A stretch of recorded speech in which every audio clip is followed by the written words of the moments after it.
Hey, everybody. Welcome back to Monday Night Madness with Charles and Chandler here at everybody's favorite spot, Geek Out here in Old Town Burleson. I'm your favorite bearded hero, Charles, and this is my sidekick, Chandler, if you don't know him. So tonight is going to be the first of hopefully many we're probably going to rebrand Monday Night Madness as just the Charles and Chandler Show, and we give you a couple of minutes of new DC and then just roll into a different topic every week for all sorts of fun. Because otherwise it's a total mess. Yep, pretty much. Yeah. We will ramble all night for various different reasons. So we have a notepad with notes and directions. You took notes. You got prepared. Yeah. Grace says there's no sound on YouTube. That's unfortunate. That is. So let's see if that's Ooh. Got some echoing. Turn the mic back on. Things are happening. Things are happening. I'm gonna go grab our good mic. I'll be right back.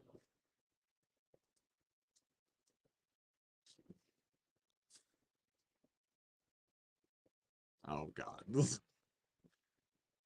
I'm just gonna slide on out of here.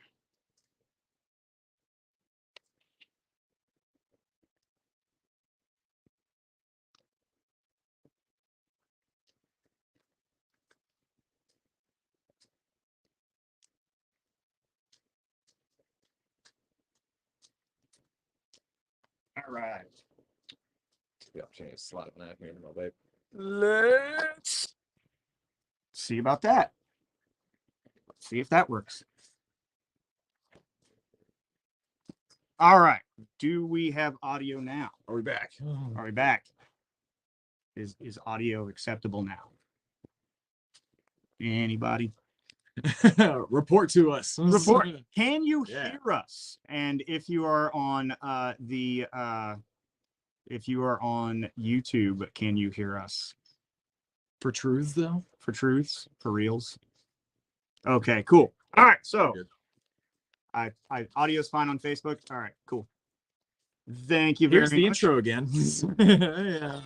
Hey, welcome back to Monday Night Madness. I'm your favorite beer here, Charles. This is my sidekick, Chandler.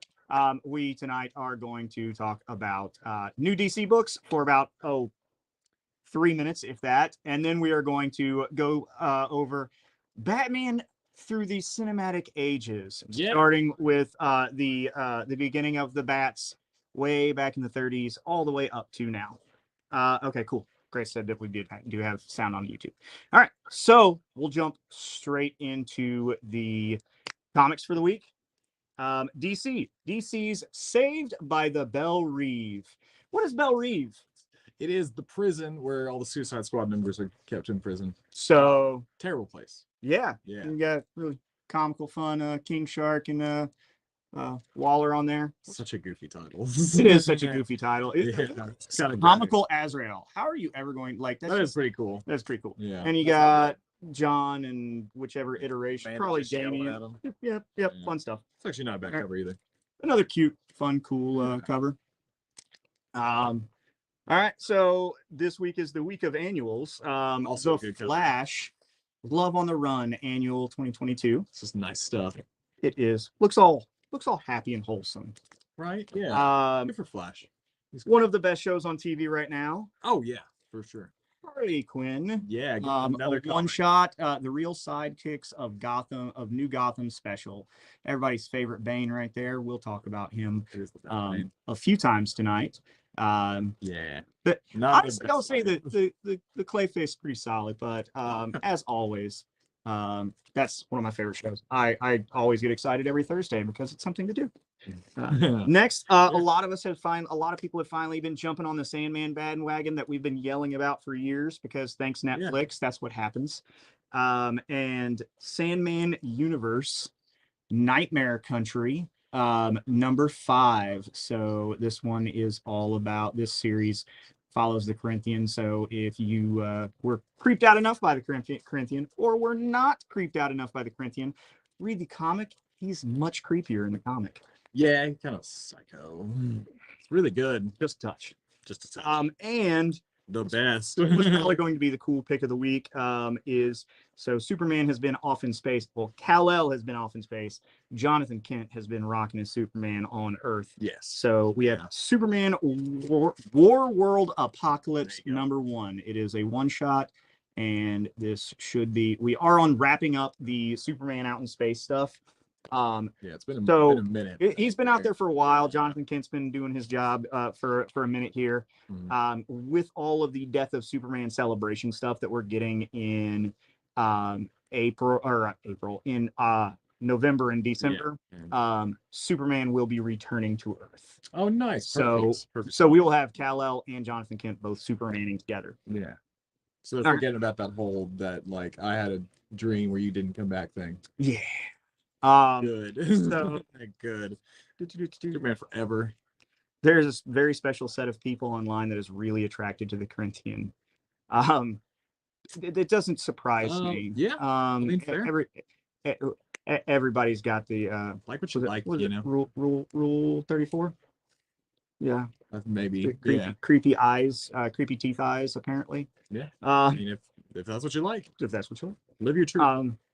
Batman's mystery case book. So that's all the individual issues. Now we got some trades. Yeah, small week.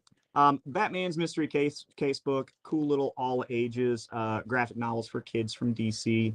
Fun stuff.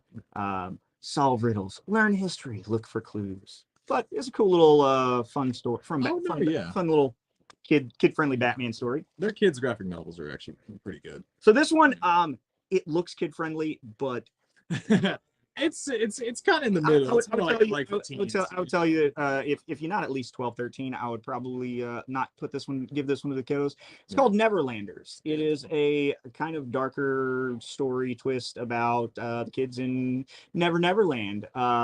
So it's a lot of fun. It is written by Tom Taylor, and Tom Taylor is one of our favorite writers that's active right now. But he has Neverlanders, and it's just a full graphic novel, no issues, no nothing, just hey yo, here's a book, which I do kind of like whenever they do that. Oh yeah, they don't do it enough anymore, honestly. They really don't. Next we're going to be discussing this in detail before too much longer. It's true. But the trade paperback for Batman 89, this was a really fun series that came out last year, finished up a couple of months ago, and this is the good hardy hardback. Batman 89 continues exactly where Batman Returns leaves off, negates everything else. So you have Lando Calrissian playing Two-Face, and you still have your Michelle Pfeiffer artwork for Catwoman. Lots of fun. It's a really, really great story, and it brings in Robin, but unfortunately they didn't give us Eddie Murphy Robin. Yeah, no, that would have been cool. That would have been cool, but no Eddie Murphy Robin. But they just gave it an arm. Good book. Speaking of Harley Quinn, the trade paperback for Eat Bang Kill Tour, or Eat Bang Kill Tour. Just making sure I got those words in the right order. This was a really fun comic. It was supposed to full blown bridge the gap between season 2 and 3. Yeah. The episode 1 kind of. It didn't retcon this book, but it didn't really acknowledge the stuff that was like they were really whenever they started with this book, they really leaned into this bridges the gap since we're going to have so much of since there was such a hiatus between 2 and 3. But needless to say, it's funny. It's written by the same people that do the show. It's literally just a show 1 pages. Yeah. Which the first episode of season 3 was called the Eat Bang Kill Tour. Yeah. So. Such a good show. Such a good show. It's so great. And I'll let you talk about our last trade of the day. Yeah, this is a Morrison one. I know you're not about it. Mine, Grant Morrison. You just are a much bigger fan of this. This is the weirdest thing. Yeah. So it's DC 1 million. It was a big event back in around 2000, late 90s. Basically, it's a million months in the future because which is the 853rd century. Yes, if you were unaware. Superman's gold, and he's awesome. Batman can steal your soul. It's really cool. It's a really good book. There's also a Hitman 1 million, little undersung Garth Ennis book. And Great Kyle stuff. Rayner apparently is still. Oh, the current Justice League gets pulled into the future by the See, by the soul stealing Batman. you should have led with that. Oh well, there's Anyway. a lot of stuff. That's not that's As a you can see, complicated book. Yeah. it's a lot goes in. But it's really good. It's really Yep, really yep. good. If you want to invest all them pages, it will It reward is, you. but it's fun. All right, so crack the neck, losing shoulders. Okay, We're so talking about Batman movies. it is time for us to discuss and debate why there is only one bad Batman movie. Yeah. And we're gonna asterisk that as a actual bat. Okay, I'm gonna say there's one bad movie. I disagree. There are a couple of bad movies. Yeah. And a couple of bad Batman movies, but it's not the ones you think it is. Or it is. We'll fight later about it. Yep. This is what we're doing. So, for all of you that don't know, Batman premiered in Detective Comics 17 back on March 30th of 1939, which he just had his 80th birthday. It's on your notes. That is in my notes. I know, I had to make sure that we had no way he'd remember points. that on the day.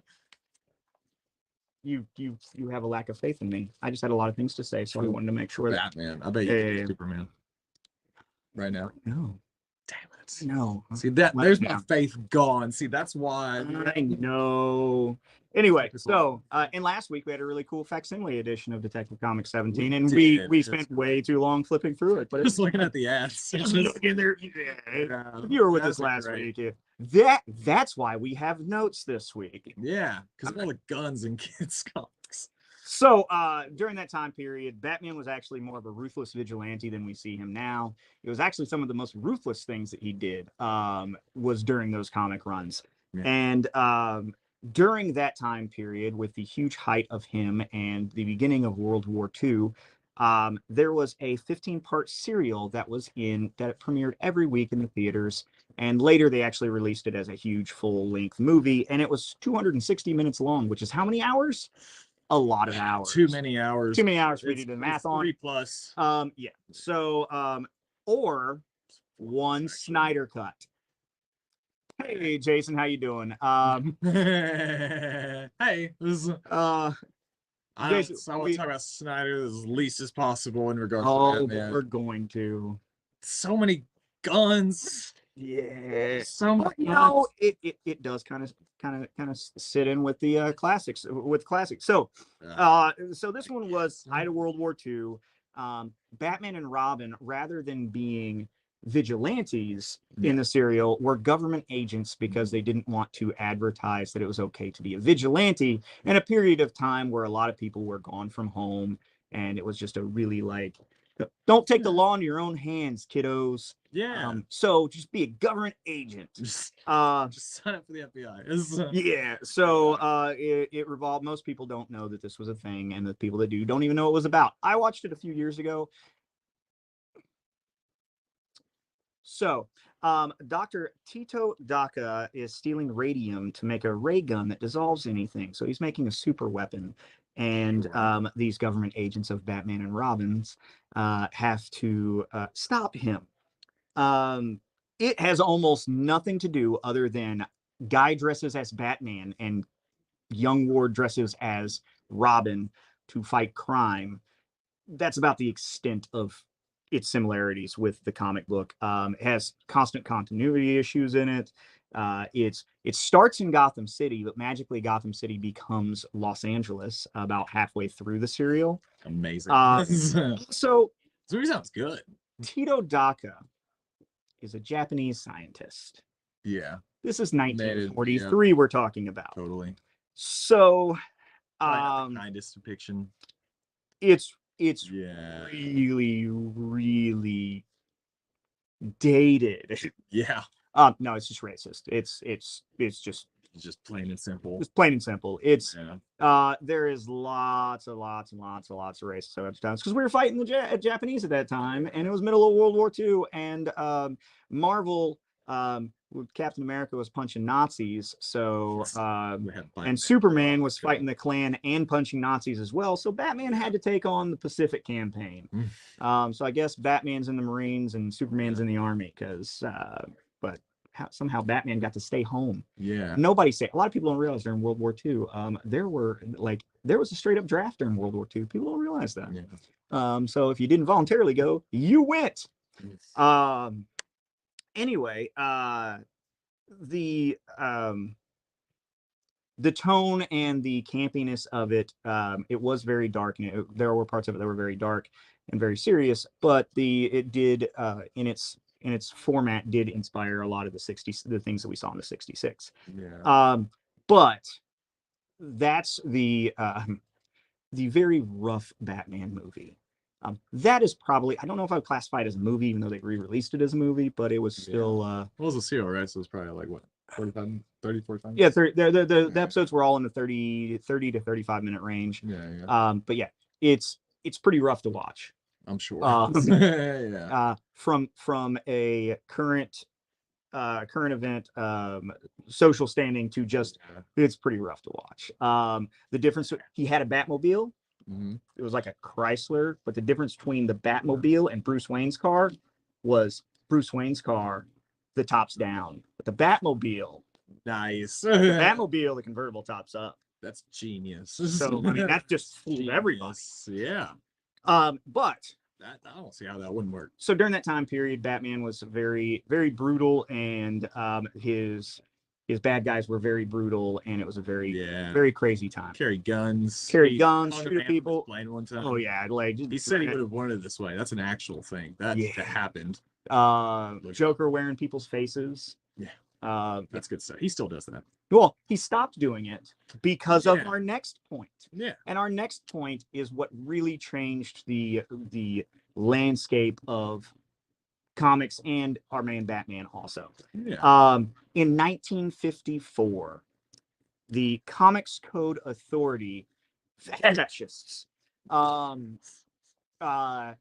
weren't great. They weren't the best. They were the worst, and it was borderline to complete censorship.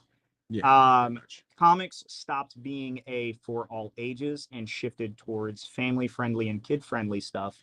So a lot of the things that you were allowed to do in comics, you were no longer allowed to do because of the changing times in the US. So they eliminated excessive and gruesome violence and gore. So Batman nor his villains could openly kill. That's whenever Batman created his whole "I don't kill, I just send you to the hospital and give you crippling debt until the day you die." That's the best. I love it. It made it kid-friendly, very hokey. So characters like the Joker that used to do horribly sadistic things now had to be more of a clown character. This is where we get the Three Jokers mentality from. Is the Comics Code. With that also, a lot of stories had to be moral based. So your morality was there. The good guy couldn't lose. Like the bad guy less than the good guy couldn't lose, but the bad guy could not win. That was part of the Comics Code. So now there's no more risk in anything. Exactly. No and more ghouls and goblins. There's no more. You couldn't have ghosts, death, kill, any of that stuff. Wolfmans, riders, or monsters. Wolfmans. There's a very popular story. There was a writer named Wolfman where he couldn't even put his name on the book because monster. Yeah, Van's the best though. He wrote Crestline Ferrets. Yeah, he's great. So, with the extra campiness that they brought about, we got Batman 66 with Adam West. So good.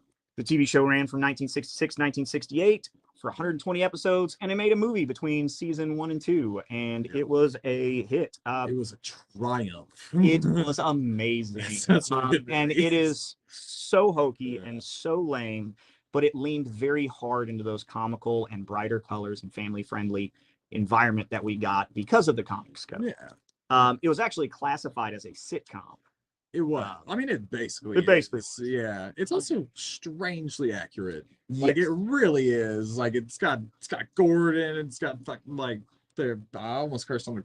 I didn't do it. It's got all the villains. They're all comic accurate. They look exactly how you Yes. expect them to. Except Cesar Romero did refuse to shave his mustache, and he just respect. He was one of the biggest. Some days you just can't get rid of a bomb. Yeah, that's the best part. Cesar Romero just had him cake the white makeup on top of his mustache, but he was one of the biggest actors of the day. So even before that, so they were just like, oh, we got Cesar Romero. Okay, cool. Do whatever you want. Just be your pretty thing. much. Yeah. So it was intentionally humorous, had simple moral basis, just like the comics did at that point. Yeah. Good versus bad. It was always every other episode ended. It would air 2 consecutive nights, and you would have on Tuesday night Batman and Robin would be captured, and then on Wednesday, 5 minutes into the episode, they're magically released and they solve the crimes. And the bad guys lose. It created a lot of our standards for Batman storytelling and villains and references, and the Batcopter and the Bat Shark repellent, and every bat related thing. Yeah. It's hilarious. It's also very funny. It also created a very significant character for DC Comics, Batgirl. Oh, that. Yeah. They forget about that. They wanted to appeal to all ages, boys and girls. So they made a very cool, which Yvonne's but yeah, so you got Batgirl from that, and you got a lot of our standards for Batman from that. Yeah. Fast forward, after the 66 show went off the air in 1968, we didn't see Batman on screen again until 1989. Now, the 80s were a little bit different because we had our comics code. And the 80s, some companies started to not necessarily throw out the comics code, but also would release things that were not code compliant. And a lot of stores couldn't display them up front. They had to display them with the naughty mags. Yeah. Like your Watchmen, your Reaper Vendetta. Yes. You're basically your Alan Moores and your Frank Millers. Yeah. And your nitty books. Yes. I mean, so companies, so they started distributing without the Comics Code Authority logos on them. Most notably, like we said, Frank Miller's Dark Knight Returns, Alan Moore's Killing Joke. Yes. And so with those more adult themes, we started to get into the concept of being able to market those heroes back to the adults that had grown up with 66 Batman and were now adults, and they want to recapture some of their childhood, but they didn't want to watch kiddie stuff. Yeah, they want to watch Batman, break people's legs and stuff and laugh about it. Exactly. So in 1989, we got the Burtonverse with Michael Keaton. Yeah. And up to that point, Michael Keaton had only done comedies, so everybody was super butthurt about Michael Keaton. Didn't the comic store affect the cost around that, or the code? Yeah, the comic code very much affected all sorts of stuff whenever it came to comics. It was terrible. It was horrible. So in 1989, we got Batman. Visuals were all inspired by The Killing Joke, where the story wasn't necessarily. But the visuals were, and Michael Keaton, like I said, everybody hated Michael Keaton until the movie actually came out, and they're like, oh my God, he's great. Jack Nicholson, of course, is the Joker. Indeed. Basically just acting like Jack Nicholson. Jack Nicholson. That's right. Now, Batman 89 is not just one of the most important comic book movies, but it is one of the most important movies in general. Yeah. It was the first time that they front-loaded an advertising campaign for a movie. Batmania was being pushed on everybody before the movie even came out. Yeah, there was all toys, McDonald's promotions. It was a completely new way of promoting things, and it worked. It worked. It had a budget of only $48 million, which was actually over its initial budget, but it made like $400 million, and Hollywood numbers says it lost money somehow. Have you heard about the whole Jack Nicholson deal? Yeah, where he just got like points up the top, and he came out with like 150 million from that movie because he had points on the toys. Yeah. So it did And win. gross. Yeah. It also, Yeah. for a comic book movie, which prior to this, the only major comic book movie that had been made was 66 Batman. Yeah. And the dirtiness that we barely talk about, Howard the Duck. Oh, that was before then. Yeah. And Howard the Duck kind of put a lot of comic book movies on hold because it was so badly done. It's not great. I wish it was better. Yeah. I love Howard. Yeah, Howard's a great character. Weird movie. It is. Oh, weird scorpions and stuff going on. It's Some weird stuff in that movie. It's really bizarre. Yeah. George Lucas. So yeah, Jack Nicholson overshadowed Michael Keaton. Unfortunately. Yeah. But it was all in all the biggest thing. He made, like I said, $500 million. Yeah. Money. Brought back it gave us the idea of front-loading advertising campaigns on how to distribute. It changed the way that they distribute movies, changed the way that they did advertising with third-party companies like McDonald's and stuff like that. They had all the toys and all the graphics and stuff. It is easily one of the most impactful movies of all time, and everybody ended up loving Michael Keaton, even though they shit on him. I love Michael Keaton. Which we will talk about, shitting on actors for a character they don't think, and then them actually doing good. That will be a recurring theme in this. Yeah, it's going to be a little. It's complicated talking about Batman. So after it's got a favorite. So after 89, we had 92. Yeah, which fine. Which leaned even harder into Tim Burton's Dark Mind movie. It was darker, more sexual tone. You could take Batman out of that movie. Like honestly, it wouldn't even affect it that much. So Batman Returns was about a very unliked trust fund kid that most people tend to think was very gross, and through somehow convinces majority of the population that he is a viable candidate for political office. Yeah. I wonder what that sounds like. And he spits up black goo. And he does spit up black goo. He has penguin friends, not like pets, they're his friends. He talks to them. Yeah. And it's they're not talking back. And also he puts bombs on them, so he kills his friends. He kills his friends, yeah. Yeah. What is this movie? Why is Christopher Walken here? He's just a guy with frizzy hair who's kind of a dick. There's no point. Pretty much. Well, he's Max Shrek. Yeah, it's Max Shrek. Yeah, Max He Shrek. pushes her out the window. That's all he really. It's like, oh, nice, Cade. Hey, Cade. The best. Yeah. So, the craziness of Batman Returns, it alienated all of the family-friendly stuff that the first one. The first one wasn't super family-friendly, but it was enough that you could watch it with your kids and not be worried. Bright and colorful, and enough to where you could look past most. Batman Returns. I mean, you got Michelle Pfeiffer in her skin tight cat suit, literally, and her Batman are licking Batman's face, and how are you going to explain that to the 8-year-old? You electrocute a man by putting a big old thing in his mouth and just it was way over the top. It's got one of the favorite things though. What's that? When he peels the mask off like it's a fruit roll up. Yeah, and tears them. Yeah, it's pretty good. Revealing the perm underneath. Yes, and yes, Chris, she is the best Catwoman. She's great. She's great. Eartha Kitt's the best Catwoman. Yeah. Eartha Kitt's the best Catwoman. Yeah. Julie Newmar really solid, but Eartha Kitt. Sure. Yeah. Michelle Pfeiffer is number 2. Yeah. And then Julie Newmar is number 3. And then I don't know.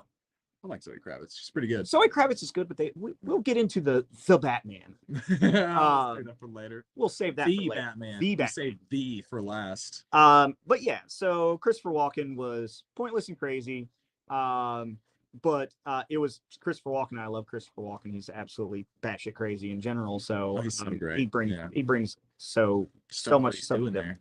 Danny DeVito was brilliant as Penguin. Perfect casting, perfect execution.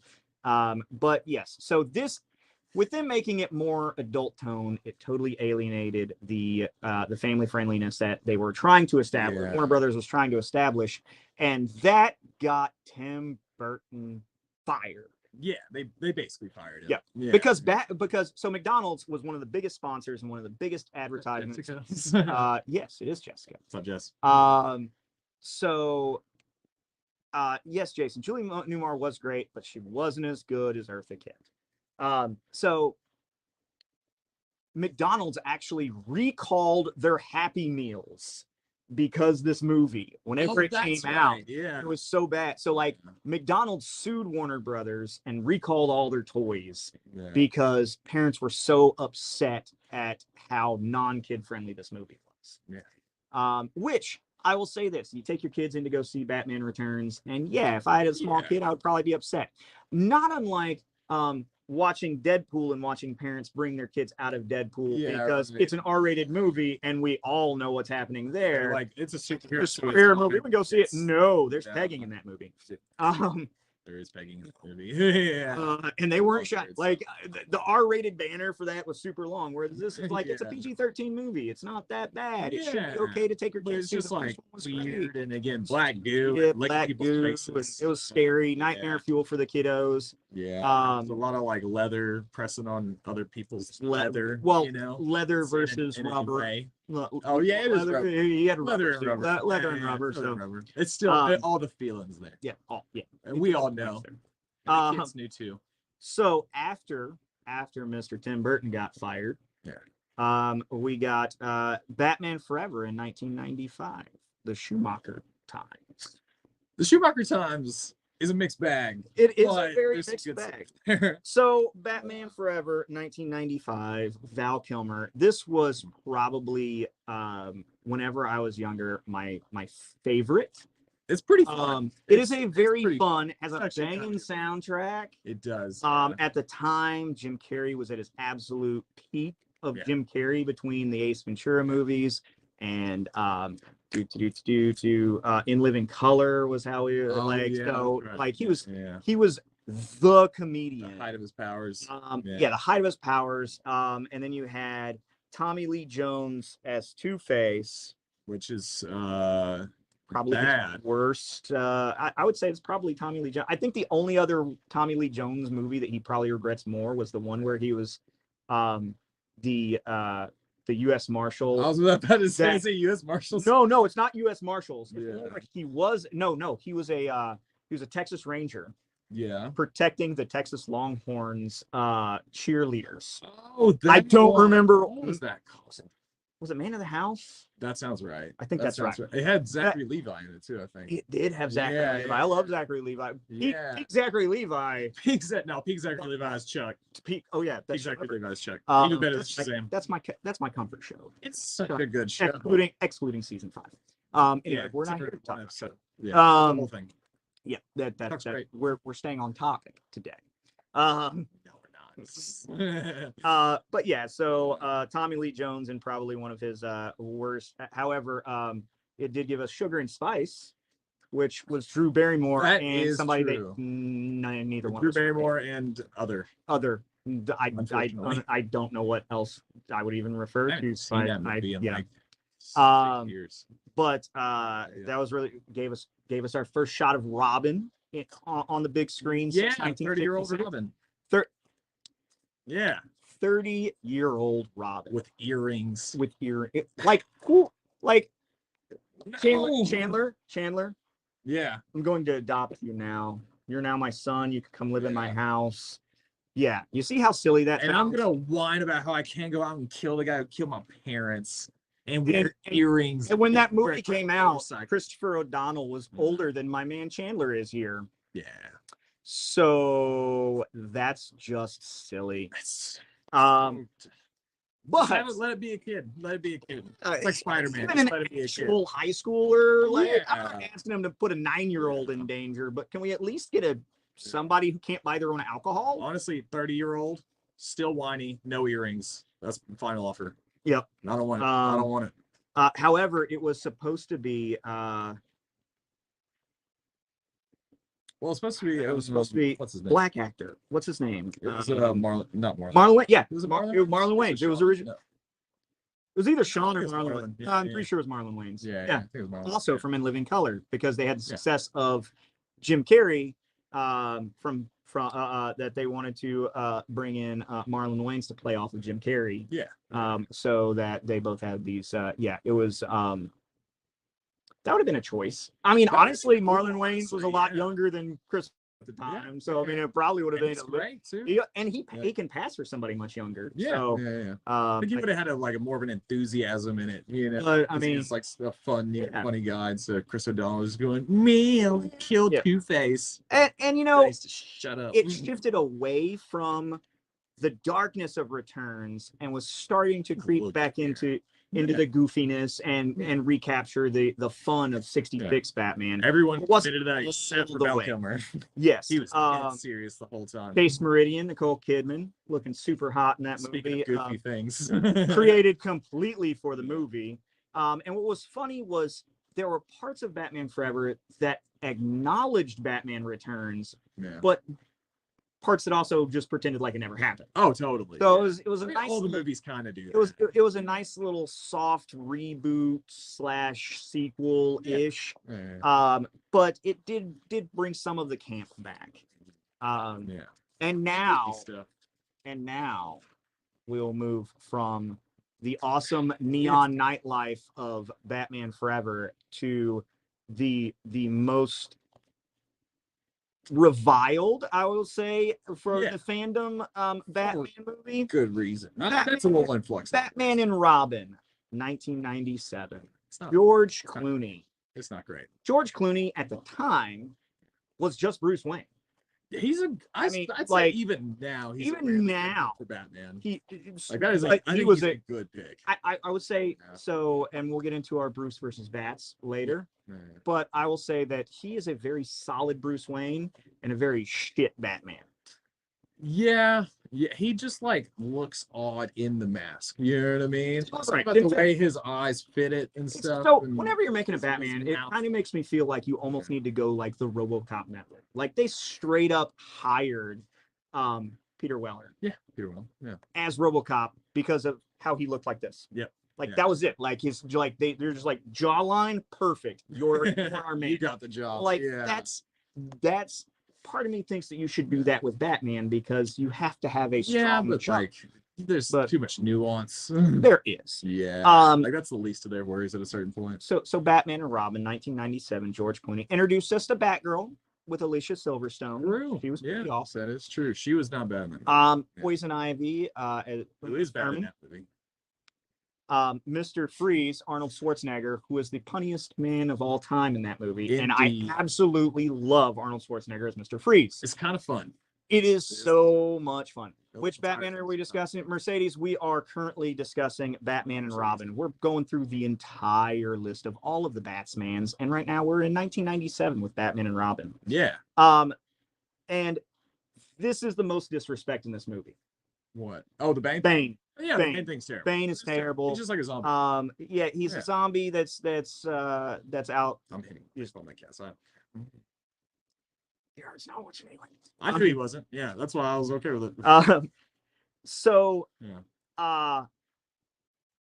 A lot of people don't realize, and this is why I will defend this as a good Batman movie, excluding Bane. Bane's terrible in this. Yeah, sure. Let me hear it. And this is why this is not saying it's a good movie. I'm saying it's a good Batman movie. I know what you're saying. I just don't know how you're going to convince me that Joel Schumacher would straight up just yell at people, but between takes, remember everyone, this is a cartoon. He blatantly was 100% trying to channel 66 Batman. Oh, he totally was. That's the thing that people, you're biased. You just love Arnold. That is true. Arnold's pretty good. Arnold is pretty amazing. If you don't, somewhat weirder than abducting twins. But it is a very fun Batman movie, and excluding Bane, there are more things that are close in line with classic Batman comics with Batman and Robin than there are in the entire Christopher Nolan trilogy. I disagree. Like I said, I'm not saying it's a good movie. It is an excellent Batman movie. I guess. I guess. Like, there are literal portions from it that are straight up from classic 50s and 60s Batman cartoon, comics. And they embraced the campy hokiness of 66 Batman. The problem was that they made it in the middle of the 1990s, which everything in the 1990s was extreme and angry. And if you weren't extreme and angry in the 1990s, you bombed. Honestly, Batman and Robin, while if I never watch it again, it'll be too soon. Because they did my boy Bane wrong. Which we will have a full Bane discussion later in this. Yeah. Like, once we get to Dark Knight Rises, we're going to go into Bane. Yeah, we're going to talk about Bane. Bane! Yeah. Why are you in my chair? His little full of chair is so funny. So, but yeah, so that's Batman and Robin, 1997. It's not good. Unfortunately, so it had one of the biggest premieres of all time at the time. Next week. The following week, it dropped 68%, and it was like out of the theaters within a month. It was the worst. I remember even, so 1997 would have been 15-year-old Charles. Going to see this with a group of my friends, and we all walked out and looked at each other and were like, what the fuck did we just watch? I remember it's Baby Chan seeing it in the discount bin constantly in the DVDs. It's not a good movie. It's the worst. It is not the worst Batman movie though. It's not. Maybe not. Probably. Actually, no, it's not. It's not. Yeah, it's not. Snyder's coming out. We'll get there. We will. I'm gonna have a lot to say about those movies. So that actually killed the Batman franchise, cinematically, because it tanked so hard. Nothing else was planned. All future things got canceled, and that was pretty much that. Batman kind of fell out of popularity for a few years. While we're still in the 90s, though, I do want to touch on Batman Mask of the Phantasm. Oh, yeah, it's so good. That is a masterpiece. We're talking about good ones again. That's a different conversation. Batman the Animated Series, Kevin Conroy, Mark Hamill, amazing things. Perfect. The only thing about that entire series is, once again, they didn't boy Bane wrong. He's fine. No, it's not that bad. It's pretty bad. I'll take it. I'll take it over Batman and Robin Bane. And I'll even take it over Tom Holland Bane. Tom Holland Bane? Not Tom Holland. I would love that would be amazing. Tom Holland. Not Tom Holland. Tom fucking. Hello. Why did my brain go blank? What is Tom Hardy Bane? Yeah. It's still an H. It's a Tom. They're all. It's a Tom. It's a Tom. They're in comic book movies, whatever. Yeah. All right. So they're all British. But yeah, they are. No, Bane wasn't in Phantasm, but that brings in the animated series, and he was in one of the last episodes of the animated series. Phantasm's got Joker in it, though. Yes, Phantasm has Joker and Phantasm, and it had a great twist. As a kid or someone who doesn't watch a lot of crime drama, it was a very good twist that got you at the end. As an adult that watched way too many crime dramas, you figure out the twist like halfway through, if you're that deep. But anyway, moving on to the 2000s, 2005, Batman Begins. We get the beginning of the Nolan trilogy, and swear to me, Christian Bale. God, yeah. Christian Bale, Batman Begins. Whenever it came back, it revitalized the cinematic series of Batman. And it was a very fun, but dark tone. It wasn't fun. It wasn't fun. There was no fun. Yeah, it's not a very fun movie. It's not fun. No. It's pretty good. Awesome. It is a quality cinematic experience. It is a good movie. Christopher Nolan doesn't make bad movies, except Dark Knight Rises. But it was a very solid film. It brought back legitimacy to the Batman franchise. By that point, Batman wasn't giving two shits about the comics code anymore. Of course. In the comics or in the movies. So we started to get that dark, gritty Batman again, and we got Scarecrow who was absolutely terrifying in it. Yeah. We got grounded characters. There's no more cartoony, comic-y, crazy shit. You just got a mask and some gas. Very, very grounded characters, very grounded style of Batman, realistic. You got the amazing Gary Oldman, who is probably Gary Oldman, amazing in those movies. Gary Oldman is like easily the most underrated actor in all of Hollywood. He's one of my favorites. He's the best. If you tell me that Commissioner Gordon and Zorg from freaking Fifth Element are the same dude, I'm gonna call you a damn liar. But you know what? Yeah, they are. The way he cracks his neck in The Professional always freaked me out. Yeah. Tom Holland for Bane, get it trending on Twitter. Yes. I want to see it so bad. All right, so you got your Gary Oldman, you got your Scarecrow. Your inspirations from this, and this is going to become a trend. Michael Sheen's pretty good. Michael Sheen is a very underrated actor. I really like him.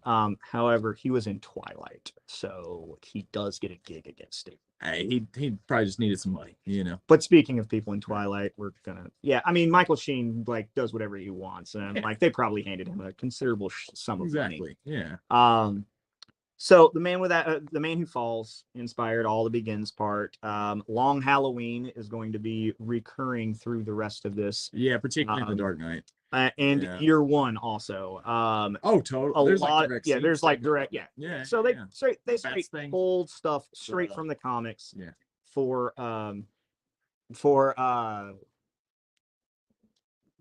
Batman Begins, there are straight things from Year One. I can't think of any panels necessarily. I think they were just going from the tone of Long Halloween. The cops running in, shooting the ground bats. It's the same scene. It's literally the same scene. Yeah. But all in all, and you got Morgan Freeman in the Batman franchise. That really gives it some serious that really gives us some serious weight to it. Yeah. So Lucius Fox. With Batman Begins, then we move on to what many people consider the best Batman movie of all time. Yeah. It's pretty great. It's pretty perfect. 2008, The Dark Knight. Indeed. We get Heath Ledger, who posthumously won the Oscar for Best Supporting Actor as the Joker, and probably one of the definitive versions of the Joker. Yeah, certainly. Now, and that's the thing. We go back to the whole Three Jokers premise. He was very different from the classic Jack Nicholson Joker, but Jack Nicholson Joker is kind of 1930s Joker. Yeah, basically. 1940s Joker rather, whereas Heath Ledger is more late 90s, early 2000s Joker. For sure. So you did have two very different tones, but both masterpieces of masterclasses in acting for that. I always thought he was very much like Alan Moore's idea of him. You know what I mean? Yeah, like all the you never quite know where he comes from, the different backstories and stuff, you know, and the obsession, you know. For that, they also looked for Long Halloween for a lot of their references. And that was a lot more Long Halloween-y with the trifecta between Batman and Harvey Dent. And they literally copied that scene directly from the comic too. The rooftop conversations between them. Yeah. So there you get a lot of the Long Halloween, and you've got Aaron Eckhart doing a wonderful job as Harvey Dent and so good and Two-Face. Yeah. I think he's a really great. And we will. One more touch on Batman Begins. We had the whole what's her name?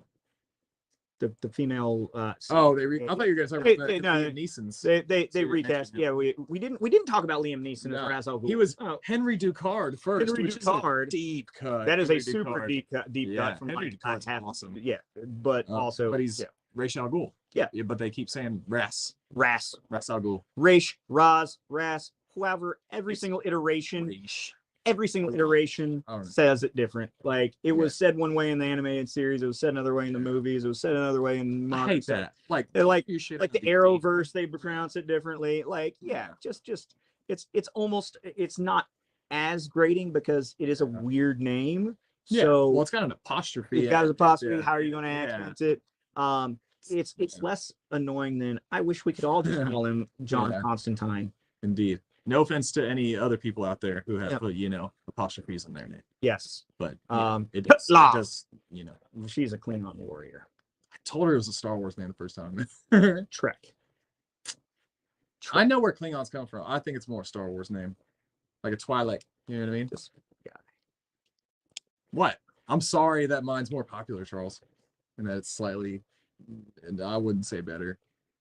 Not with how it's, But Trek is, I love both. I mean, I've got Wars and Trek on the same arm, but that's a whole different argument for a whole different day and a different show.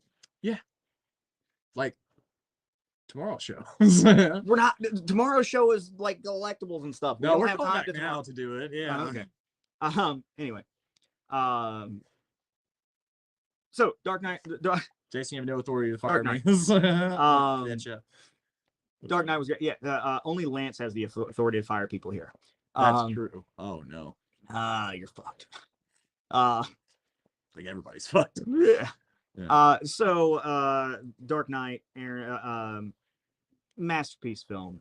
I mean, like, there's really great. There's not much that you can say negative about it. I forgot we were talking about the Dark Knight. Pulled a lot of things from the comics from various eras. Yes. Yeah. So great. Really good movie. Yeah. Then he fucked up. Dark Knight Rises in 2012. Not Tom Holland, but Tom Hardy gets introduced as Bane. And whenever I went to go see this with my wife and kids, the first time he makes noise, we looked at each other and we're like, what the fuck is that? Now, at the beginning, you're just shocked. But as it goes on, you start to realize that the weird it's definitely on purpose. Becomes comfortingly uncomfortable. Sure. So I'm not 100% mad at the voice, but however, the voice is now a meme and a joke. Yeah, we'd already settled into a kind of dumb Batman voice too. Yeah, so I think it wasn't like it was so bad at the time, but we were just kind of like, whatever it is. It's a lot. And with that, I will mention the fact that Bane has never been given any respect in film. Yeah, I mean, they tried to give him respect. They just kind of they did. Well, at the end, so at the end, whenever it ends up being he's just a lackey, that did suck. That like they took a lot of it away. They took all of the nuanced what makes Bane awesome and scary, and he figured everything out. And they was just like, no, it wasn't him. It was actually her. He dies in the most Gump fashion too. It is. We don't use that word. Downright. I do. No, you don't. Do not. Yeah. It is embarrassing for him. It's terrible. Yeah, he should be ashamed of himself. Giant yes, we were trying not to get kicked out for giggling at the voice. It was Best Bane is the new Harley Quinn. I was going to get to that. So he's still being disrespected in the Harley Quinn show. Yeah. However, they're leaning into the fact that he's been so disrespected in, like I said, animated series disrespected. Nightfall is one of my favorite stories. We're getting to the Nightfall portion of this conversation now. Damn it. So, there was a lot of Nightfall, No Man's Land to that. So Nightfall was such an important cornerstone of comics. Yeah. And Bane was created for Nightfall, and so they wanted to jump on that, and right before they ended the animated series, they made a couple episodes with Bane, but they gave him a two-parter.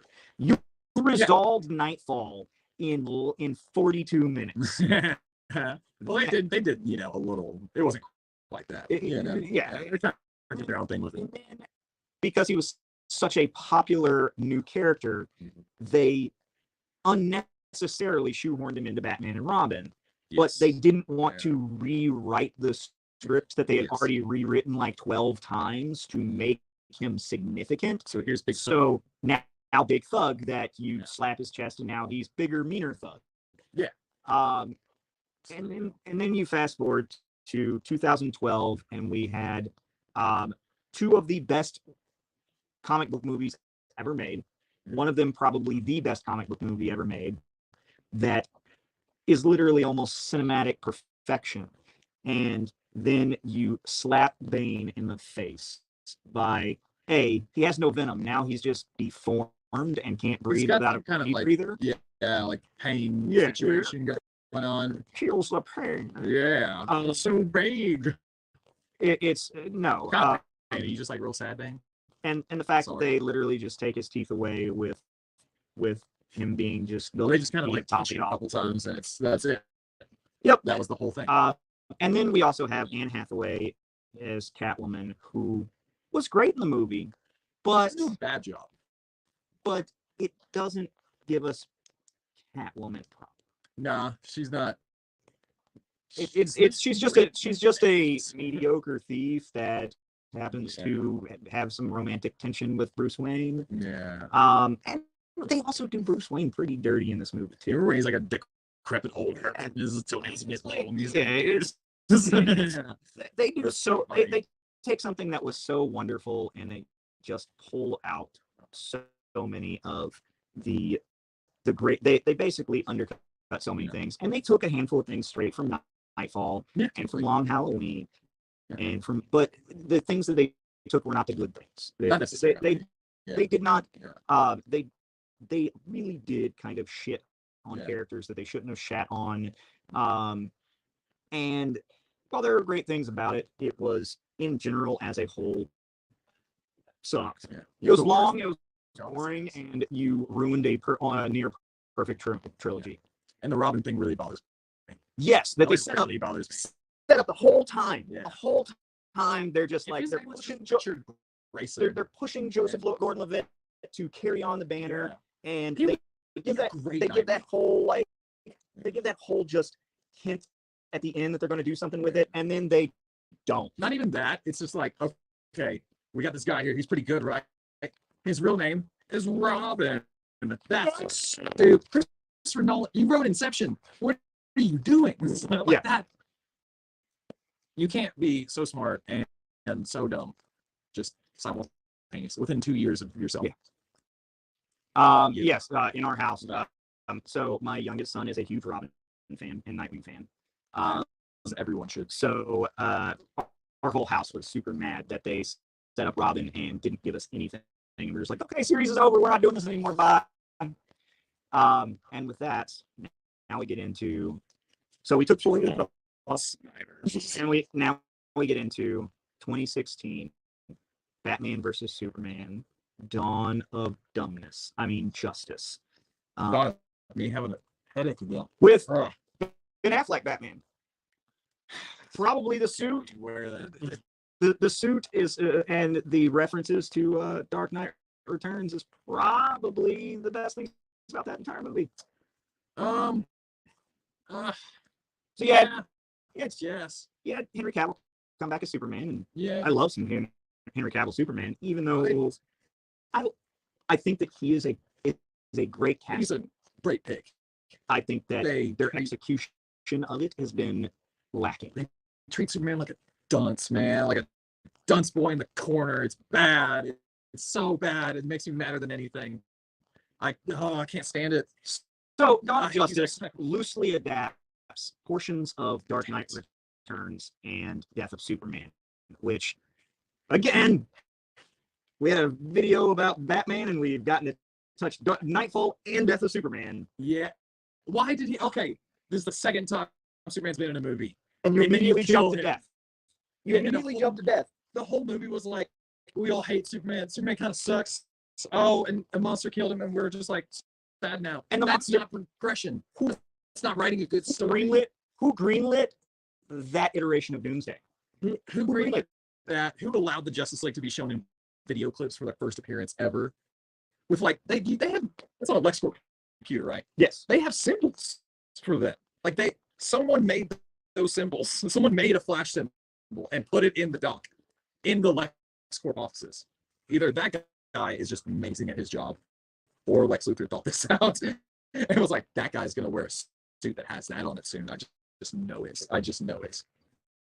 That movie is so terrible. Batman kills everyone ever. Okay, so many. I'm not mad at him killing people. I am because at that point, even in the comics that they're referring to and the comics they're pulling from, he is done with the I don't kill people, and he is just murking people left and right to begin with. Like Dark Knight Rises, he like straight up just kills people left and right now. No, I know he doesn't. Remember, he takes the gun and he literally breaks it, and he says, "This is the weapon of the enemy. We do not use it." That's why the Joker thing was a big deal, because he shoved a batarang in his neck. Or no, he didn't shove a batarang. He broke his neck. But he couldn't cross the line. Even at Dark Knight Returns. Okay, I'll give that to you. I'll give that to you. I'm not about that murdering people. I just like him ruining your life instead. Yep. Hospital bills and can't feature. But yeah, Dawn of Justice, terrible name. So Yeah. like you Batman killed. v Superman is a terrible name. Yeah, Batman v Yeah. Superman is a terrible name. World's finest. That would imply that they're being friends though, and they were But definitely. at the end, when he went to save Martha, he said, "I'm a friend. I'm your son's friend." And that was about 10 minutes after he tried to stab him, by the way. Fair. And they've talked to each other twice. This movie sucks. It's not Batman and Superman not killing villains is just pure selfish. It is, Grace. It totally is. Between Murder Batman and Dumb Dumb Superman, this is the most upset I've seen Chandler here for. Yeah, no, that's. I don't get mad at Murder Batman because Murder Batman is peak Batman. I honestly love Thomas Wayne Batman because he just carries dual 45s and just drops people left and right. It's Thomas, not Bruce. This was Bruce. Yeah, it was Bruce, and it was. However, and he's also not for killing people. But Ben Affleck was a very solid Frank Miller Batman. I mean, yeah, he's a good part. Yeah, he's a good part. He was got a big old square head. Bruce Wayne doesn't need therapy. He very much fit the part. He very much looked the part, and he very much executed what he was given very well. Yeah. Sometimes, if you're a good actor, you still get a shit script that you have to fucking make work. Yep. He made it work for what he had. Same with Henry Cavill. I'm not mad at their performances in it. I'm mad at what was been performed and then the CG that followed. Can we please get a recut of Batman versus Superman: Dawn of Justice with an appropriate looking Doomsday? Because that alone makes me angry. That right there, like as soon as the trailers showed everything. Yeah. Like as soon as they showed Doomsday in the trailers, like I was like, oh god, I don't. He was worse in the trailers from memory. No more recuts. Yeah. Yes. You don't get any more, exactly. So with that, because we could complain about this movie as long as the movie takes to watch. Yeah. We have Justice League 2017. Let's get some more. Now worse. It is. So 2017 gave us the Joss Whedon cut, and 2021 gave us the better but somehow still bad Snyder cut. Yeah. The Joss Whedon cut, I would like to say, is 10 pounds of shit in a 2-pound bag. And it's just like a badly made movie. Like it's that. And the Snyder one. That is not. It's a bad story. It had good elements. I mean, it looks good. It looks good. It had good elements. It draw from some good source material. Yeah. I will say it is a step up from Dawn of Justice. Yes. However, it's still 8 pounds of shit in a 40-pound bag. It's not good. So long. Yeah. It's painfully long. There are scenes in there that need to be cut out. Now, I completely understand why he made it that long, because at that point it was literally like, AT&T ain't gonna let me do shit anymore because that was above Warner Brothers cut. Might as well go to as you can go. Yeah, he was like, I'm just everything that I wanted to do, I'm putting in this, and everything that I thought, and even if it ends up not working out great, I'm still gonna shove it in there because you know what, I'm not gonna get to do this again. Now they're talking about letting him do it again, which, I mean, honestly, with everything going on right now in the DC universe, the only literal shining beacon we have in the DC cinematic universe is the movie after this. Is Shazam. Oh, there's that too. Yeah, Shazam's really good. Shazam is really good. Zachary Levi again. Yeah. Is probably the only thing in that DC extended universe proper that we have to that connected universe. Well, technically Peacemaker counts. Peacemaker does count. I love Peacemaker. Yeah. Peacemaker is like that. Yeah. The Suicide Squad movie too was Wonder Woman movie. So the first movie is and that's not what we're talking about today, Jason. But I will comment. The first Wonder Woman movie that took place during World War I is a solid movie. However, I do hate the fact that everything really boils down to she has a crush on an American pilot, and all of her decisions are made because she has a crush on you. She seems very non-Wonder Woman-y. I was more enjoyed it. It's pretty good, and the ending's basically the same as all the rest of them. Yeah. Faceless CGI army. Yep. Got this. Big old CGI fight. Wonder Woman 1984 is a hot garbage mess of terribleness. It's that weird. I will say I would probably rather watch the Snyder cut of Justice League again than Wonder Woman 84. Honestly, yeah. The dialogue's bad. The dialogue like is it's bad. Listen, It's just weird. Weird and bad and not okay. It's like I love Maxwell Lord. I would have loved to see that. I love Cheetah. I'm a huge Wonder Woman fan in general. And it was supposed to be like homages to the George Perez days, and that there's nothing better than that. Some of the imagery, right? But yeah, the imagery, they got none of the feeling. And again, if this is rape, yeah, like dude wasn't in control of his body, and she had her way with him. That's not okay. It's all weird. It's all weird. Where did his consciousness go while Steve Trevor's consciousness was in him? That's hard to say. That's a good question. Where was his consciousness? Did he get to go? Now here's the really terrible thing. Just in a white room somewhere. Did he like go to the equivalent of heaven? And then whenever she like threw Trevor back to the abyss, he got brought back and he was like, yo, I was like chilling in eternity and like happy land, and now I'm just, my body's been used for a vessel for somebody else. And now I have to put up with now I have to put up with the 80s again. They just threw him in Apocalypse. That'd be terrible. Yeah. I want to know. I want the movie of where that dude's consciousness went. It went into another dude, and then it went into. And no, Wonder Woman would never risk so much for a man. She absolutely wouldn't.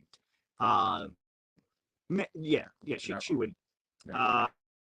So with the shitting on the DCEU, because quite frankly, is there anything that you can do outside of Peacemakers, Suicide Squad, and Shazam? Yeah. Is there anything other than those movies that you can do in that DCEU other than shit on them? I guess the Batman doesn't really count, does it?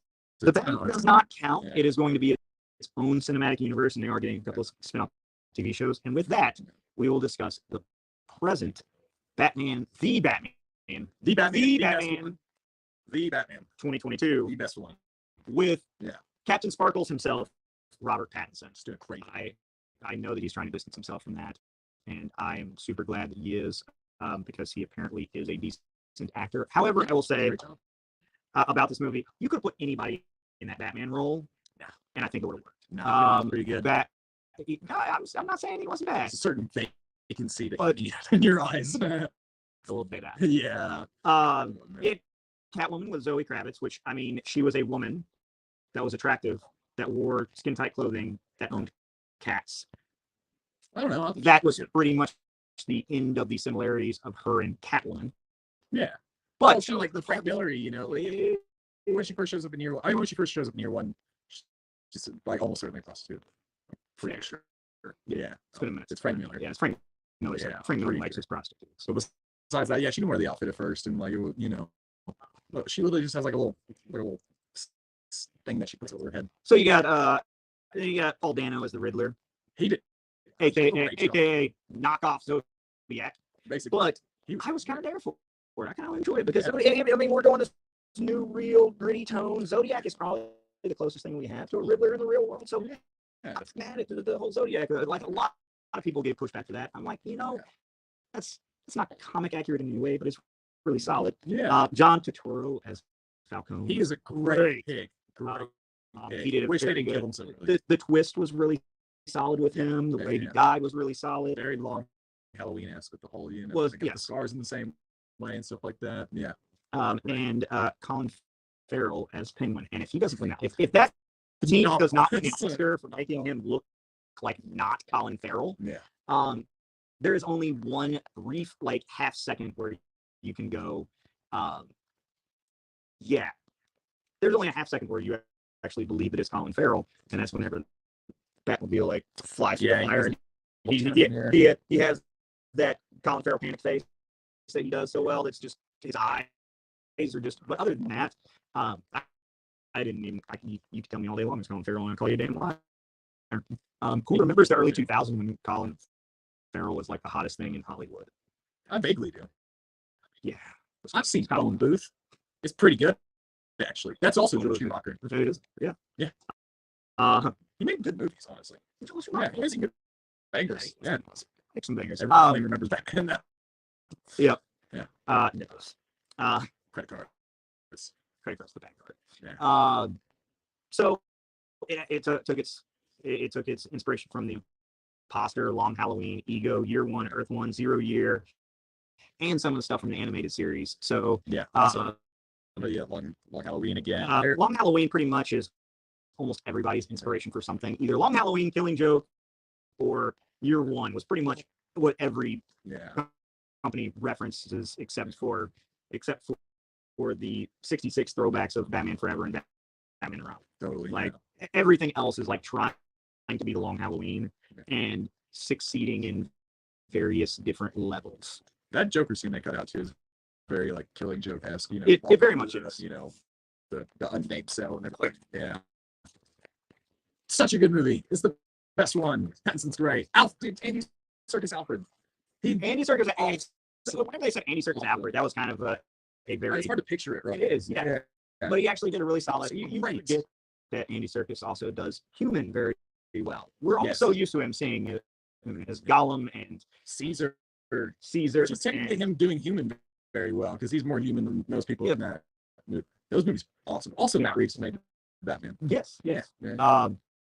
Which I think that's the reason why he pulled. They're friends and stuff. We served GCPD, the Batman, really bad. Like actually, that's one of the shows they're talking about doing a spinoff is a GCPD. That would be great. On HBO Max, I think they're talking about a GCPD show and a. The other one's gonna be about Penguin taking over Penguin. Penguin taking over.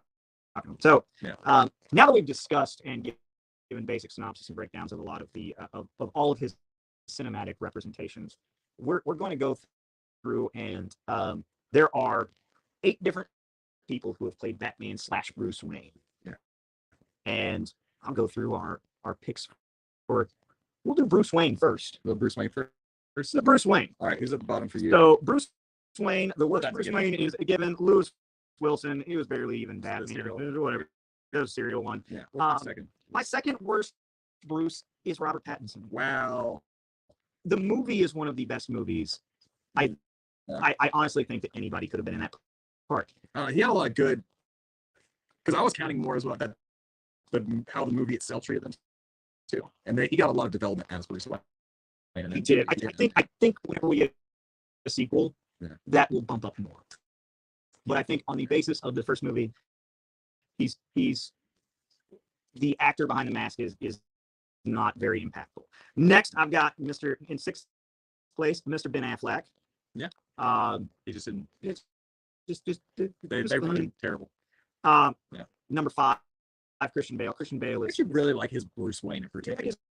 Bruce Wayne. Yeah. I think especially in Dark Knight Rises, it was really well. But of course, Dark Knight Rises was also bad. Yeah. When he's like kicking everybody out and pretending to be drunk, he's all shouting. So talking, I hate you guys. I love that scene. I think it's fantastic. Honestly, yeah. Fair. He's not drunk. He's just faking all that and kind of killing it at it. We definitely forget that Colin Farrell was Bullseye in Daredevil, Grace, and we don't talk about Daredevil. I never forget ever. I kind of like it. Number 4, Michael Keaton. Yeah. Michael Keaton's Bruce Wayne. It's not a bad Bruce Wayne, but I don't think it's right there middle. It's middle of the road. That's fair. Val Kilmer, however, is my number 3, and Val Kilmer was a very good Bruce Wayne. He's pretty good. I think he had the styling, the look, the darkness in the eyes. Now this is like I can't have sex with you, psychologist woman. I just can't do it. I can't because I'm all tortured. And she's like, oh, that's like what I'm all about, you know? Yeah. I want to have sex with Batman. Pretty much. That was like her whole character. That was her whole character. Yeah. You can like the show, but anybody who likes the movie is no longer welcome here, Jason. George Clooney, number 2 as Bruce Wayne, because George Clooney just is Bruce Wayne. Like he did no acting during the Bruce Wayne portion of that movie. He was just like I am Bruce. Like, and during the 90s, he just was Bruce Wayne. Like it was. I think George Clooney is kind of Bruce Wayne, and you know. My number 1 Bruce Wayne, Adam fucking West. Adam was pretty good. Also in the 60s, he was pretty much just Bruce Wayne. Like that's just how he lived. That's just who he so Chan. All right, my bottom was I've never really watched the serial, so that doesn't really count. Was Ben Affleck because I hate those movies. Actually, he was not. You said George Clooney was your number 7. Oh wait, it was. I was looking at the wrong one. Yeah. Yeah. No, George Clooney. Yeah. And then Ben Affleck's like close. Right. Yeah. 6. And then you got Number 5, I put Adam West. Mostly because I really prefer his Batman. I think his Batman's I rank his Batman a lot higher. Number 4, yeah, is Val Kilmer. I think he's great. He's just really good. He's awesome. I love Val Kilmer. And number 3, I put Michael Keaton. 1, because I love perms. 2, because Keaton. Yeah. Keaton just had this, I don't know, he wasn't necessarily, like, he was traumatized and stuff, but he, like, kept it within, which is why there's that great explosion. You know, you want to get nuts. And he also acts a little bit more human, I guess, a lot of the time. You know, yeah, so like he's laughing with Alfred sometimes. You know, him and Vicky Bale on the dinner. You know, Vicky Bale. Vicky Bale. I'll check. So, what else? Number two, Christian Bale. He's suave. He's got the look. He's just, I see him as Bruce. Like whenever he's in the tuxedo at the parties, I'm like, that looks like Bruce Wayne. Yeah, I just think he was too tragic. Like, man, I think that he didn't. One of the big things that, and you only had really one scene in Batman Begins where he really does that hard shift of being charismatic. Yes, for the most part. Dark Knight's got a couple of them. Oh yeah, Dark Knight. I'm not even thinking Batman Begins. I was thinking Dark Knight.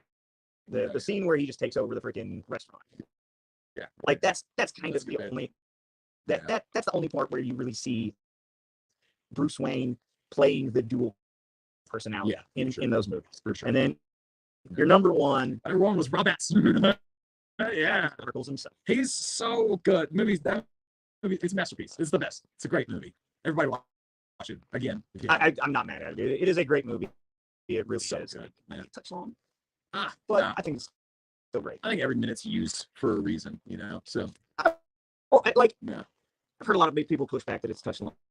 I'm the kind of person that watches like Return of the King extended edition for no reason than to watch it. So I'll also watch Titanic. Like, it's cool. Like, I'll watch it at 3 o'clock in the morning, and it'll be like, oh, it's 6 o'clock. We're okay. The boat's sank. I also really like long detective movies, you know. Yeah. So I'm at it. Yeah, exactly. Started watching Blade Runner 2 again. So, do you want to do your Batman list? Or you want me to do my Batman list first? You do your Batman list. My Batman list, because this is gonna get So some of these are at the cellar. Number 8 is Mr. Lewis Wilson, because the cereal is just it's a cereal racist mess of dumbness and is so bad. Number 7 for Batman, George Clooney. While he is one of the best freaking Bruce Waynes, he is a terrible Batman. Not believable at all. Again, I think the movie's one of the best, but I don't. Robert Pattinson, not a bad job at Batman, but whenever you stack him up against the rest of the list, I don't like his Batman. I don't think it's a bad Batman. It's a bad Batman. I just don't think that it is as good as some of the others. I really think that he could have just been pulled out in any other, like my emo as fuck 19-year-old kid could pull off the exact same thing he did. I don't know about that. But I don't think that I don't. Like I said, we get a subsequent film where we get to see him spread his bat wings a little bit more. Then I'll probably be a little bit more on the Bat Pat. Mm-hmm. But like I said, love the movie. Yeah, I just think that he was interchangeable in that. Number 5, Christian Bale, because Bat Boys. Bat Boys. Yeah, Bat Boys. Bat Boys is great. Yeah, I am not a huge fan. We should also done a rating for all the callers. Number 1, Adam West. Number 2, 89. Yep. Number 3, Tumblr. No, number 3, Batman Forever. Tumblr's garbage. It's about the same as the Tim Burton one. Batman. No, it's not. Batman and Batman Returns are the same. Batman Forever was like neon blue with a freaking cop. Oh, that one. That one's however, Batman and Robin's Batmobile, complete trash. Yeah, complete trash. Done. Yeah. Rank the there you go. Cars. Yep. Tumblr's trash. Tumblr's not as trash as Affleck's Batmobile. Oh, what is that thing? Also, not as bad as what the hell was Christopher Nolan's Batplane? That thing makes no sense. No. Like, it's like these weird, like, hover disc. It's got little bits coming out the end. Jared Leto, Morbius, best Batman. Oh, that's funny.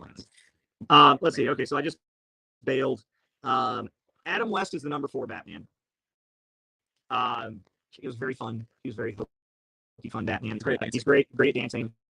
Yeah. Great at the detectiving. I absolutely love Adam West. Yeah, number 3 is actually Ben Affleck. I think Ben Affleck's execution of Batman, especially from the source material, is very solid.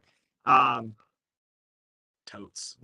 Val Kilmer is my number 2. I love Val Kilmer's Batman. I like Val Kilmer too, man. Val Kilmer's pretty good. And my number 1 Batman is Michael Keaton. Nice. That's actually what's Michael Keaton's pretty awesome. Michael Keaton's pretty awesome. He's the best. So him now talking about it. He's so funny. He is great. Yeah, right.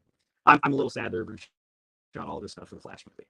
I know, right? That's so dumb. I hope we see some light. I hope I will buy the 4K Blu-ray if it gives me outtakes. Oh, totally. Like, yeah. I hope they release it. Yeah. Gerhard actually is watching. Oh my god. This is what Batman, not Joker actor, living or dead, would you cast to play live action Batman who laughs? Ooh. You know what? A Batman who laughs. I think that we would. I would actually probably see Batman again, but just I would probably pull from this list, and I would probably. Honestly, I think Pattinson's like a very good. Fiery enough, yeah. And so yeah. He's done some like weird. Play. I think Pattinson would do a really good Batman who laughs, especially if we get him. I would like to see a medal where Affleck is current Earth Batman. Yeah. Where Pattinson is Batman who laughs. I don't know, man. I think that would be pretty legit. I'd love to see metal live action. We will never get metal. No, metal live action is we will never like I think metal is in the like third page of that they make a Voltron Justice League revival. That doesn't even matter. I don't think that it's a feasible task. They took a map of the multiverse, flipped it over to the black side, and went, "That's a bad multiverse."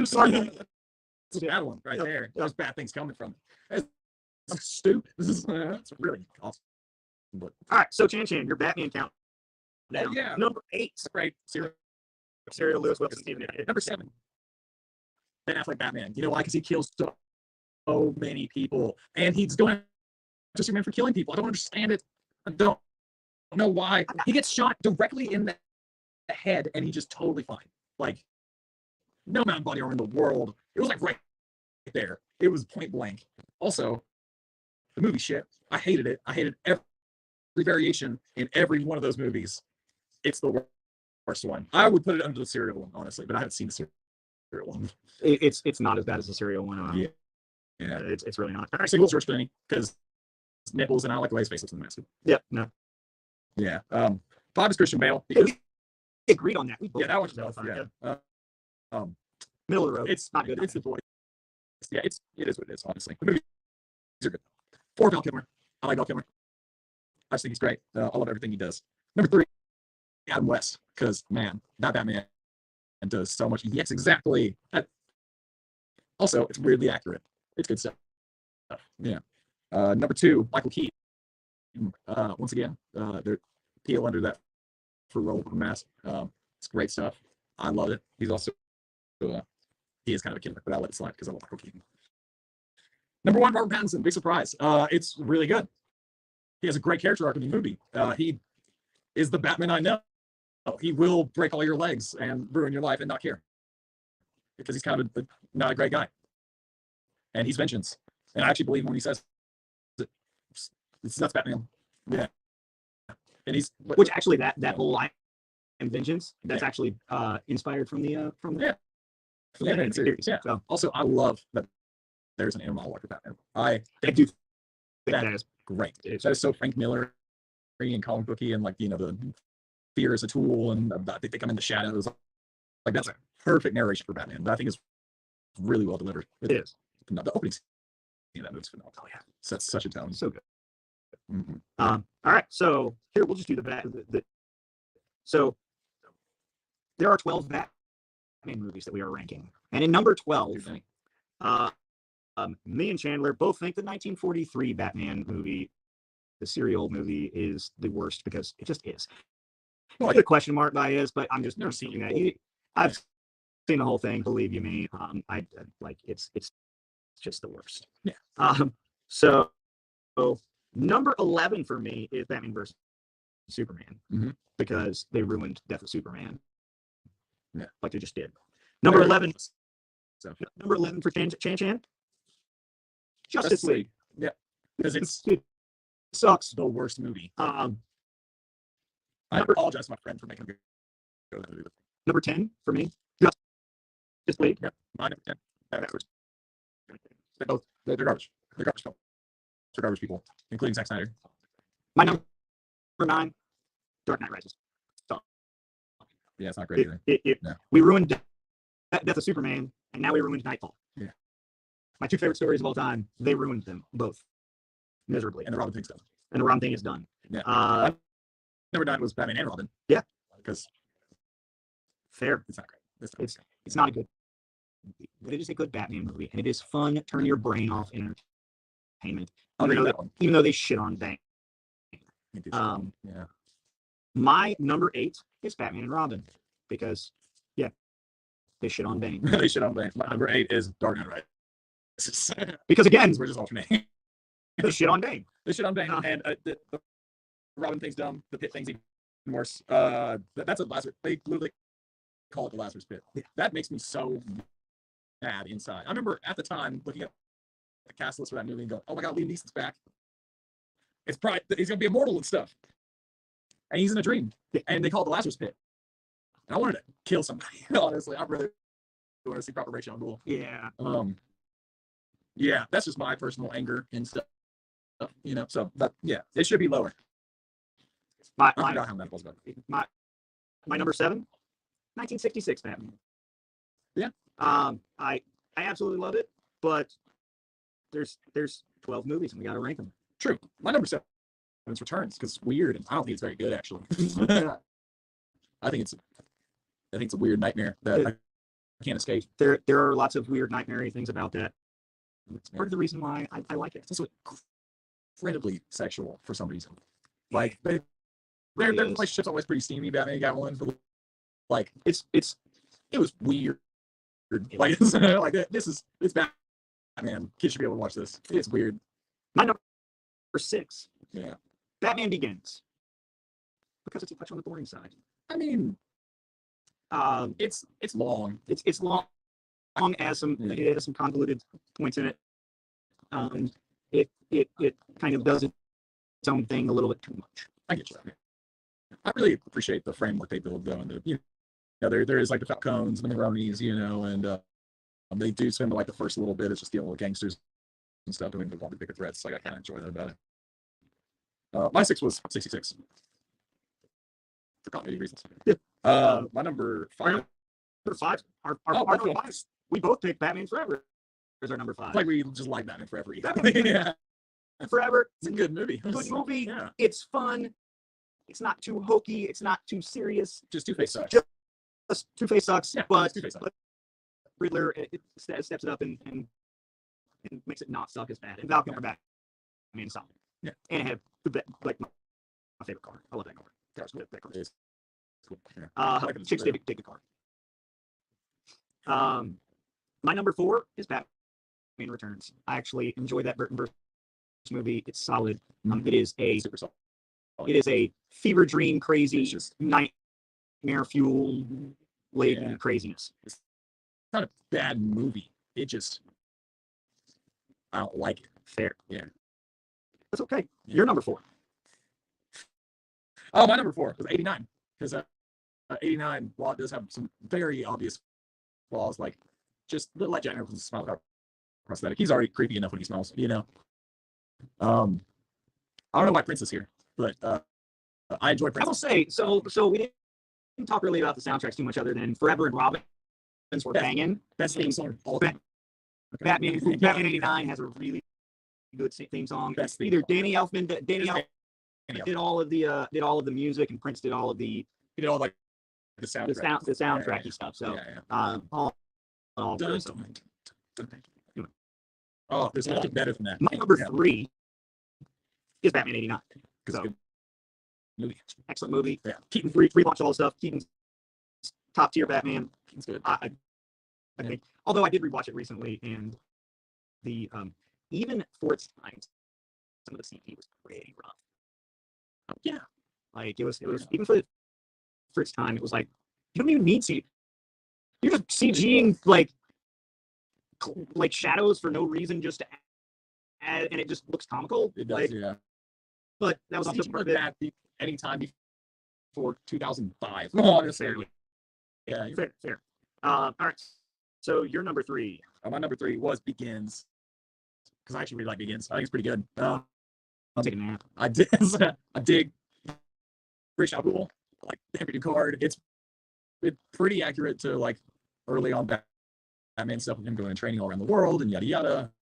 And I like Christian Bale, Bruce Wayne, and not as much as Batman, which it does lean more Bruce a lot of the time. Also, he's not here for Liam Neeson's, you know. Liam Neeson is pretty He's the best. Go fight on Jins. Yeah. Exactly. Number 2, Dark Knight. We agree on this one. Mm-hmm. Dark Knight is a near perfect film. So good. With some So near perfect characters in it. Mm-hmm. And there's not much to say negative about it. One of the greatest, not just comic book performances, but performances of all time from Heath. Aaron Eckhart, super underrated, but really great. And Gary Oldman, my favorite comic book line of all time, which is "Mount the Curb." It's great. It gets me jazzed every time I hear it. So, what does that leave for number 1? And again, we are in agreement. V is the best Batman movie. Yeah, it's really good. It's really good. It's beautiful cinematography. Yeah. Gotham is its own character in that, and it's not like a hokey character like they made in the Forever and Robin stuff. It is just a solid, dark. Like you don't want to live there, but you're stuck living there because you don't have the. Yeah. Good night, Kayla. Have a lovely evening. Good night. Let's see you tomorrow. But yeah, the Batman is top tier film in general, not just comic book movie, not just Batman movie, but it is a top tier film. And there is very little to say bad about that movie. Yeah. Even the interesting directions that they went, some of the places were still very good choices. Oh yeah, Hitler's totally different, but he's great. He is. Great. He's still doing riddles, and that's what matters. Yeah, he's playing to his gimmick. He just looks a little different because, I mean, honestly, like, and in that movie, guy in a green sport coat and a bowler hat probably would not have fit. No, I don't think that would have worked. So I think making him the extremist military tactical grade stuff with the Zodiac references is very solid. Also, Jeffrey Wright is really good as Gordon, actually. He really is. He's very good at Gordon, and the fact that the way that they executed him being the first person to reach out and trust the Batman was very solid. Yeah. It's very different from the way that we got that Gordon interaction with Christian Bale. Yeah. But it's still a very solid take. And that's not saying that, like, so one of the things we didn't talk about, the Burtonverse. The Burtonverse has two characters that were always kind of overscoping, that kind of tied it together. It was the guy who played Commissioner Gordon and the guy who played Alfred was the same in all four of the 89 through Robin. Some sort of it was about the only continuity. Once we got out of Robin after Returns, that was the only continuity. But they were also, their relationship with Batman was very solid. Yeah. In a 66 Batman style of, like, you do your thing. I'm not gonna, like, just pick up the red phone, bro. Where you at? Pick up the phone, bro. Pick up the red phone. Where you at, man? This one's all just like, you gotta quit being so sad, Bruce. Yeah, like Bruce. I was like trying to, like, Albert really channeling that version of or Andy Serkis channeling that version of Alfred.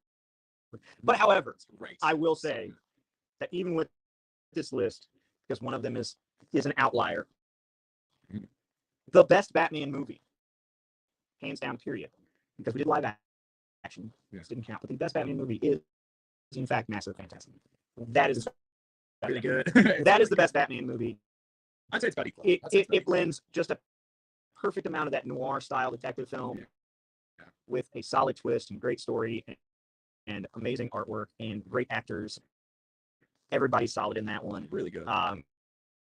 Mask of the Phantasm is the best Batman movie that has had a cinematic release, but the best live action is the Batman. The Batman. The Batman. The Batman. Just like we got the Suicide Squad, we got the Batman, and Yep.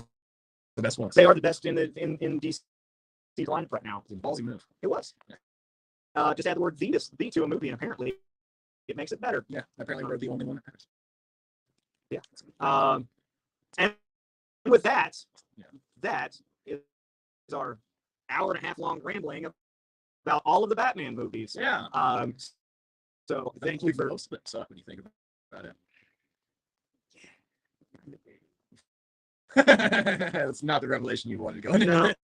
It's like V is a good movie, Dark Knight is a good movie, 89, 89, movie. 66. 66 is a solid movie. But I like Begins. And then like, and we like Forever. Yeah. Like the rest are just, you know. Returns is very polarizing. Yeah. But yeah, no, It's weird and pervy. yeah, it's.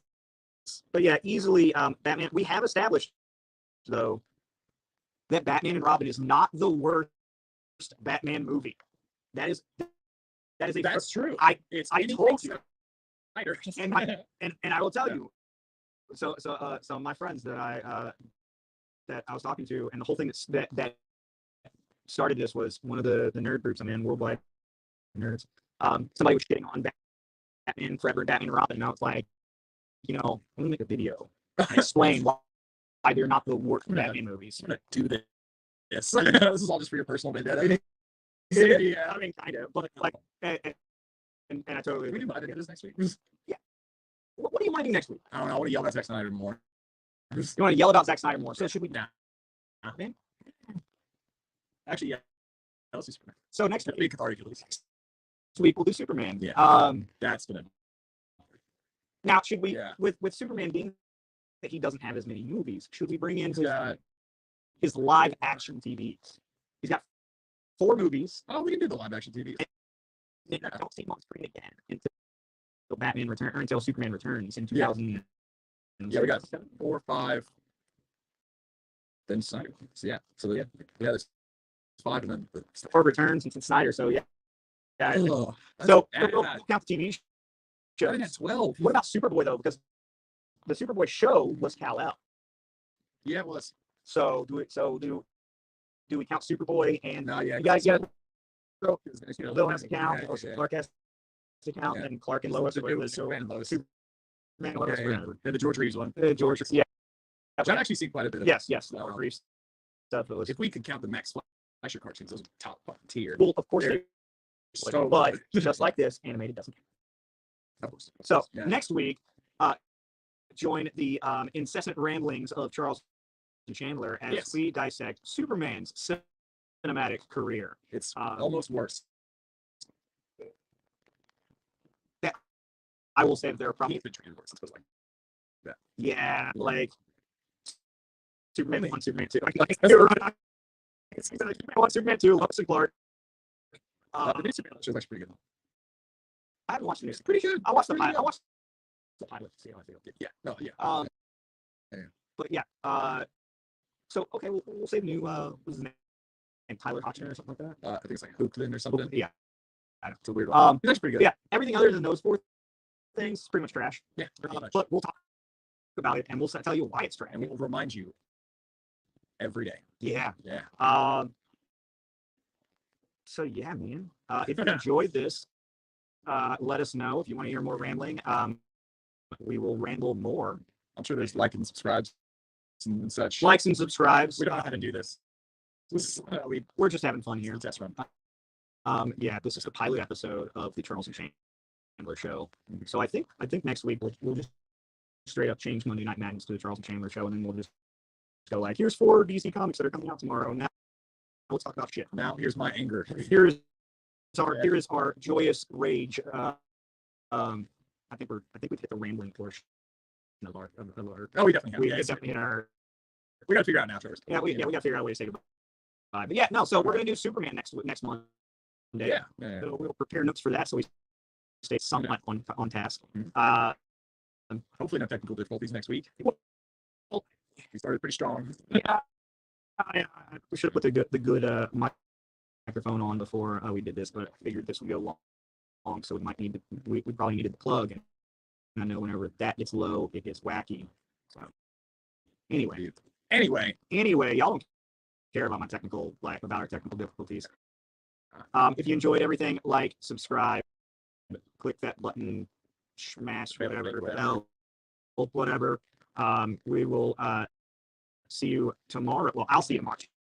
Chandler's off day is tomorrow. I'll see you tomorrow for Tuesday Night Treasures with Marvel Independence and Collectibles. Maybe I'm gonna go see the VA tomorrow, so depending on how long it takes me to do that. Gotcha. I might not do Tuesday Night Treasures tomorrow, but we're so deep in the show, nobody's watching anymore. And it's just 5 people are watching. Now after you did that, so yeah, so yeah. we'll see. This is the outro, guys. Yeah. So I'll tell you guys, I appreciate you all coming and spending time with us. Yes. It was fun, and we will see you tomorrow for Tuesday Night Treasures, pending no craziness. And if we don't see you tomorrow, then see you next Monday for the Charles and Chandler Show, and we will discuss Superman's cinematic history. Yeah. And if you have any requests and things that you want us to go over in nerd culture or comic book culture or comic book history, let us know, and we will gladly add it to the queue of bullshit that we are going to talk about. Yeah. Because we can do this all day. Oh, for sure. Yeah. Make it longer. Yes, but Super Soldier do it all the time. No. Not like DC one. He did it for like really nuts. Now we're just rambling about Amalgam Universe. Yeah. That is. Y'all have a good one, guys. Peace out. Yeah. See you later. Read Mr. Miracle. Read Mr. Miracle. That's my sign. We couldn't make it an episode without saying that. Reading that book. Good night.